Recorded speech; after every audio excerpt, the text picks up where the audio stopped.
What's up, team? I'm coming to you from my house in Las Vegas instead of doing a presentation in person. Today, I'm going to talk to you guys about steaming a wedding dress. I know on a wedding day, we get asked to do this a lot, and just want to talk about some tips so that way if you're ever put in that position as an assistant, you can feel confident in what you're doing.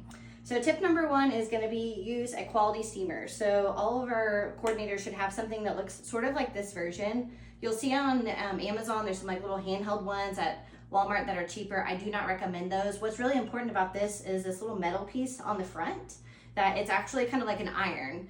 So that's a good thing in the essence of like trying to get something steamed quickly, that as it will, touch it and it's hot. It's a bad thing that if you hold it on there too long or if it gets too hot, then it could steam or it could burn the dress. So you're gonna wanna be careful about that. So step number one is to take a look at it. And you can see these little holes in there. You wanna make sure there's not any little white pieces in those holes. If there is, get a Q-tip, get something out of the kit that has like acetone, nail polish remover, alcohol, really anything that is gonna be kind of abrasive, and put it on there and then just kind of like go through each little part until you get the stuff out of it, because any gunk that's on this is going on the dress. So it's never a bad idea just to kind of wipe that across too, make sure there's nothing on it, because in between steaming or transporting, something gets on it. So you can even see there's like a little bit of black on there just from doing that little piece. So that's why it's important to get this cleaned, okay? So once you've got it cleaned, the next step is to fill it up. So 2 little clicks, it has a little opening piece right here. Pop that open and you're gonna fill it up to that max line.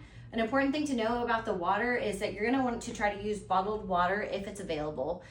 They really tell you to use distilled water for wedding dresses in like a high quality place, but you're gonna be on a wedding day, use bottled water. If you can't find anything, use faucet water, okay?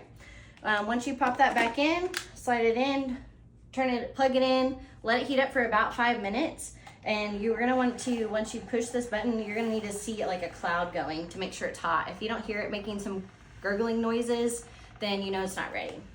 The other thing I was gonna say is about the steamers is somebody might be like, oh yeah, we have a steamer already plugged in here at IE Spain Ranch, IE whatever venue. And you're gonna say, hey, thank you so much, but I don't trust your steamer. I know that this one works, and so I'm gonna use mine. Say it nicely, but the big thing I ran into, so I'm like, oh yeah, that's great, it's already heated up, let me just use it. Go to use on the dress, it starts splatting water everywhere. So you should know that our steamers are working well, and if it ever runs to where it's splatting water onto the dress, let your coordinator know, and so we can get it replaced. But this one works pretty well. So preparing the dress, a couple of notes. Whenever you hang up the dress, obviously get it up to a high spot. Always hang it from the loops. Every single wedding dress has these little things like you get at home, and then they also have the straps, right? Do not hang a dress from the straps, even if it is a strap dress, because you're gonna put too much tension on it, and that could stretch the dress down or the straps down.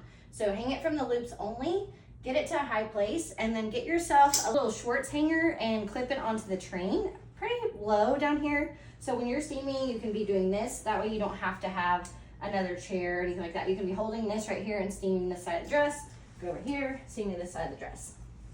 So then the next thing to know about steaming the dress, like I said, this is like a little iron. If you put it on a satin dress, something really delicate, it can literally melt or burn the dress if it's a synthetic material. So when you're going to be steaming, you want to keep it moving. It's okay to directly touch the dress if it's like a satin material that seems like a standard. If you're worried, try it out first and then go from there. But we're just gonna lightly go back and forth, keeping it moving, kind of like you would an iron, till those wrinkles start to come out.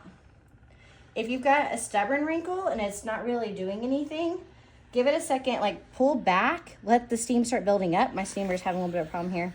Let it start building up and then go back to touching it. That steam is what is gonna really be doing it. That's the sound we're wanting. That will get you a perfectly steamed dress or veil. So the same thing applies for your veils. Just keep in mind, this is a synthetic lighter material. Again, keeping it moving, going from one side, it's going to go through. Never, when you're doing something, have your hand directly above what you're steaming, like this, because that steam's gonna go up and it's gonna burn your hand, okay? So keep it to the side, steaming over here, steaming out, don't have your face in front of it. It's also gonna get very humid wherever you're at. Get a fan going. Try not to do it exactly where the girls are doing their hair and makeup. That's gonna become a problem for them. You're gonna be sweating, put your hair up if you need to, and get it done.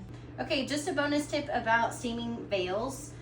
When you get them hung up, and they're nice and high, just make sure that the ground underneath is clean. Any kind of dog hair or dust is gonna just suck up to the veil. But you might think that, you know, just putting a veil out here and doing this, kind of going back and forth, that you're gonna get somewhere. It just, what's happening is it's just going straight through. It's not letting the fabric get hot enough.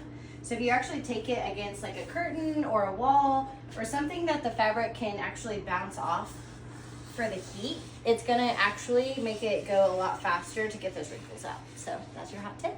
So once you have the dress steamed, the best thing to do is to take the train over a chair. So find a chair anywhere in the room. It can be, you know, something in the hotel room of any size. It doesn't need to be a bar stool. And then you're going to underneath, and then just drape it over the chair to where nothing's touching the ground. And that's how you steam a dress.